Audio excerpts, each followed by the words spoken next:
শান্তি সপ্তগ্রাম দেখে বাড়ি ফেরার পথে আমরা দুজন মিলে চলে গেলাম বাঁশবেড়িয়ায়। বাঁশবেড়িয়া হংসেশ্বরী মায়ের মন্দির দেখতে যাব বলে। নমস্কার বন্ধুরা, টুকিটাকি চ্যানেলে সবাইকে স্বাগতম। আজকে আমরা চলে এসেছি বাঁশবেড়িয়ার হংসেশ্বরী মায়ের মন্দিরের ভিডিও নিয়ে। পুরো ভিডিওটা দেখার অনুরোধ রইল, স্কিপ করবে না কিন্তু। স্কিপ করলে অনেক অজানা তথ্য জানতে পারবে না। বাঁশবেড়িয়া হচ্ছে হুগলি জেলার একটা ঐতিহাসিক জায়গা আর কি। এটি শুধু একটি মন্দির নয়, এটি তন্ত্র সাধনা, স্থাপত্যকলা এবং বাংলার রাজকীয় ঐতিহ্যের এক অনন্য নিদর্শন হচ্ছে হংসেশ্বরী মায়ের মন্দির।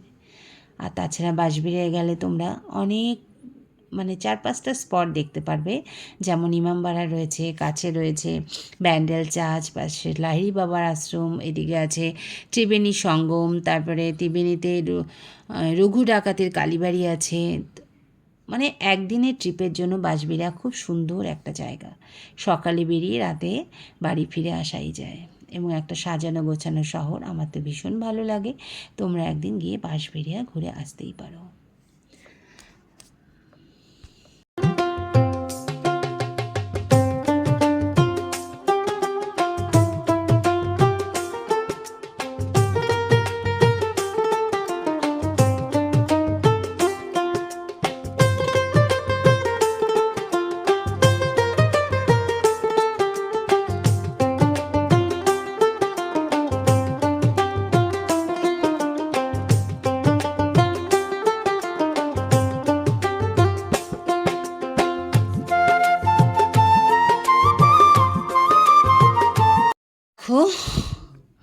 চলে আসলাম আমরা মন্দিরের কাছে।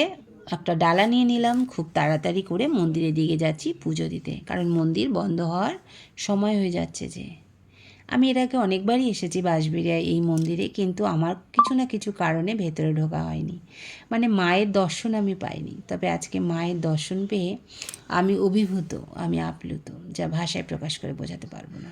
কারণ এরকম প্রতিমা আমি কোথাও দেখিনি, এই প্রথম দেখলাম। যদিও ফটোতে দেখেছিলাম, ঠিক ভালো করে বুঝতে পারছিলাম না, কিন্তু আজকে সামনাসামনি মাকে দেখে আমার এত ভালো লাগলো, কি বলবো। তা তোমাদের আমি বলে বোঝাতে পারবো না। কি সুন্দর অপরূপ রূপ দেখো মায়ের, কি ভালো লাগছে না? পুরো অসাধারণ, দারুণ, কি বলবো, এক কথায় অসাধারণ। তা চলো ভালো করে মায়ের পুজোটা দিয়ে নিই, তারপরে আবার তোমাদের সামনে আসছি।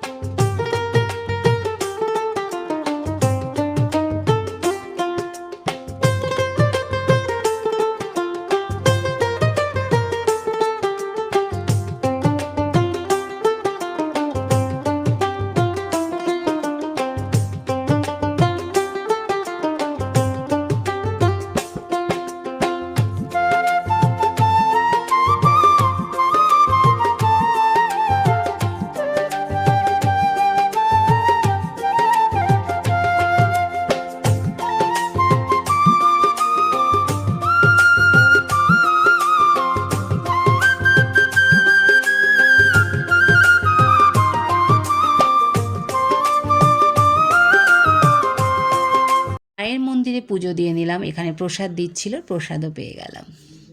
তা চলো এবার হংসেশ্বরী মায়ের মন্দিরের কিছু ইতিহাস জেনে নিই। হংসেশ্বরী মন্দিরের ভিত্তিপ্রস্তর স্থাপন করেছিলেন রাজা নৃসিংহদেব রায়। সালটা 1799 সাল, মাসটা ছিল ডিসেম্বর। তিনি কাশীতে দীর্ঘদিন অবস্থান করেছিলেন। তন্ত্র, কুণ্ডলিনী যোগ এবং মানবদেহের সূক্ষ্ম চক্র সম্পর্কে গভীর জ্ঞান অর্জন করেছিলেন নৃসিংহদেব রায়। সেই ভাবনাকে বাস্তব রূপ দিতে তিনি এই অসাধারণ মন্দির নির্মাণ করার পরিকল্পনা করেছিলেন। কিন্তু 1802 সালে তার মৃত্যু হয়। তার কাজটা অসম্পূর্ণ থেকে যায়, কিন্তু তারপরে তার দ্বিতীয় স্ত্রী রানী শঙ্করী দেবী নিজের উদ্যোগে আবার এই মন্দির এর কাজ সম্পূর্ণ করেছিলেন 1814 খ্রিস্টাব্দে, এবং মন্দিরটি প্রতিষ্ঠিত হয় 1814 সালে। এই মন্দিরের একটা নাকি রহস্য আছে, জানো তো? কি বলো তো? এই মন্দিরে রয়েছে 13টি পদ্মকলির আকৃতির চূড়া, সেটা তো আমরা দেখতেই পাই। পুরো স্থাপত্য মানবদেহের কুণ্ডলিনী যোগ ও সূক্ষ্ম নারীর প্রতীক। মন্দিরের 5টি তলা, মানুষের 5টি শক্তিপথ, ইরা, পিঙ্গলা, সুষুম্না, বজ্রাক্ষা ও চিত্রিণী নারী এই প্রতীক হিসেবে নির্মিত হয়েছে। আর এখানে দেবী মূর্তি, সে তো এক অসাধারণ রূপ। মা হংসেশ্বরীকে নীলবর্ণা চতুর্ভুজা রূপে পুজো করা হয়। মায়ের এই মূর্তিটি কিন্তু নিম কাঠ দিয়ে তৈরি, জানো তো।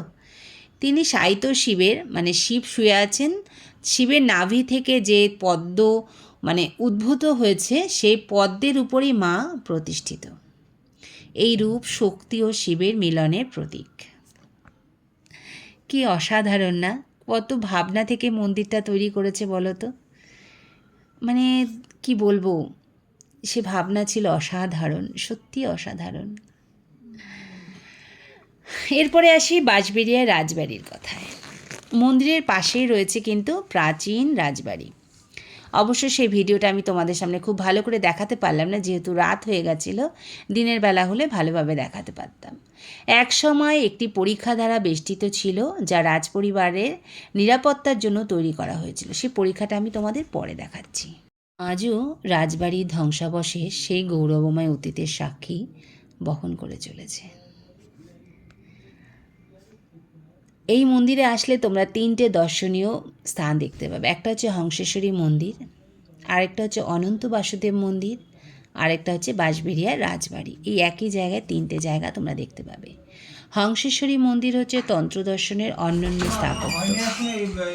রয়েছে অনন্ত বাসুদেব মন্দির, যেটা টেরাকোটার অসাধারণ শিল্পকর্মে ভরা। প্রাচীন বাংলার প্রাচীন বৈষ্ণব স্থাপত্যের অন্যতম নিদর্শন এই যে টেরাকোটা মন্দিরটি। আর বাঁশবেড়িয়া রাজবাড়ি, যেটা তো আমরা আগেই জেনেছি, রাজা নৃসিংহদেবের রাজপ্রাসাদের ঐতিহাসিক অংশ। এই যে এই পাশটায় আরও কিছু জানা যায় যে কাশীর চুনার অঞ্চল থেকে পাথর আনা হয়েছিল নাকি এই মন্দির তৈরি করার জন্য। দক্ষ কারিগরেরা কাশী থেকে, দক্ষ কারিগরদেরকেও আনা হয়েছিল কাশী থেকে। এই মন্দিরকে অনেক গবেষক ভারতের অন্যতম তন্ত্রভিত্তিক স্থাপত্য বলেও মনে করেন। বাংলার এমন স্থাপত্যশৈলীর দ্বিতীয় উদাহরণ প্রায় নেই। তাহলে হংসেশ্বরী মায়ের মন্দির সম্বন্ধে আমরা কত কিছু জানলাম বলো। আর নাকি কথিত আছে এই মন্দির থেকে একটা সুড়ঙ্গ পথ ওই জলাধারে গিয়ে মিশেছিল, যেখানে গিয়ে রানীরা নাকি স্নান করতেন, বা অনেক সময় কোনো বিপদে পড়লে ওই সুড়ঙ্গ তারা রাজপরিবারের সদস্যরা নাকি ব্যবহার করতেন। অবশ্য সেই সম্বন্ধে আমার আসল তথ্য জানা নেই, তাই আমি এটা জাস্ট গল্প কথা শুনেছি, সেটাই তোমাদের মধ্যে শেয়ার করলাম। তো চলো মন্দির দেখে বেরিয়ে এলাম বাইরের দিকে। এবার এসেই সামনে রয়েছে রাজা ভাইয়ের স্পেশাল নিরামিষ ঘুগনির দোকান। এখানে পাশাপাশি 2টো দোকান আছে, এখানে সম্পূর্ণ নিরামিষ, এখানে আমিষ কিছু পাওয়া যায় না। এই রাজা ভাইয়ের দোকান আছে, ফুচকা, ঘুগনি এসব ছিল। তা আমরা সেটা খেলাম, খুব দারুণ টেস্ট। তোমরা আসলেও একবার এখানে টেস্ট করে দেখতে পারো রাজা ভাইয়ের ঘুগনি। তা চলো রাজা ভাই কি বলছে সেটা একটু জেনে নেওয়া যাক। সব বাড়িতে তৈরি হয়। আচ্ছা, ভাই একটা ডিম টোস্ট বলেছে, ডিম টোস্টটা বাড়িতে গিয়ে বানাবো। ভাইয়ের নামটা বলবো, রাজা ঘোষের। রাজা কি যেন টাইটেল? দাস। বাহ, হ্যাঁ সেটা ঠিক, আমি তুলে নিয়েছি, গেটটা তুলে নিয়েছি। আর এই সেই পরীক্ষা বা জলাধার যেটা বলেছিলাম, রাতের অন্ধকার আমি ঠিক দেখাতে পারলাম না। এই যে জলাধারটা, এই দিক থেকে ঘুরে গিয়ে মন্দিরের চারদিক দিয়ে গিয়ে ওই পিছন দিক দিয়ে গিয়ে রাজবাড়ির পাশ দিয়ে এসে ডান দিকে, আমি বাদিক থেকে ভিডিওটা তুলছি, ডান দিকে ঢোকার পথে বাদিকে, বেরোবার পথে ডান দিকে পড়বে। এই ডান দিক যে বাইকটা গেল তার অপোজিট সাইডে যে জলাধারটা, সেইটা নাকি পুরো বেষ্টিত রয়েছে। এই জলাধার যেটা সেই সময়কাল থেকে এখনও চলছে, যেটা নাকি শত্রুদের হাত থেকে রক্ষা করার জন্য তৈরি করা হয়েছিল, রাজবাড়িকে রক্ষা করার জন্য। তো কত ইতিহাস, কত লুকিয়ে আছে বলো, কত অজানা তথ্য আমাদের জানা নেই, কত ছোট ছোট ইতিহাস আমাদের পশ্চিমবঙ্গে আনাচে কানাচে লুকিয়ে রয়েছে। এইভাবেই আমি ছোটোখাটো তথ্য বা ইতিহাস তোমাদের সামনে তুলে ধরার চেষ্টা করেছি মাত্র। তোমাদের যদি ভালো লেগে থাকে ভিডিওটা, অবশ্যই একটা লাইক করো, কমেন্ট করো, শেয়ার করো। আর যারা নতুন তারা চ্যানেলটাকে সাবস্ক্রাইব করো। হ্যাঁ, আর অনুরোধ রইল, পারলে একবার বাঁশবেড়িয়ায় হংসেশ্বরী মায়ের মন্দির দর্শন করে এসো। আজ এই পর্যন্তই, ভালো থেকো, সুস্থ থেকো।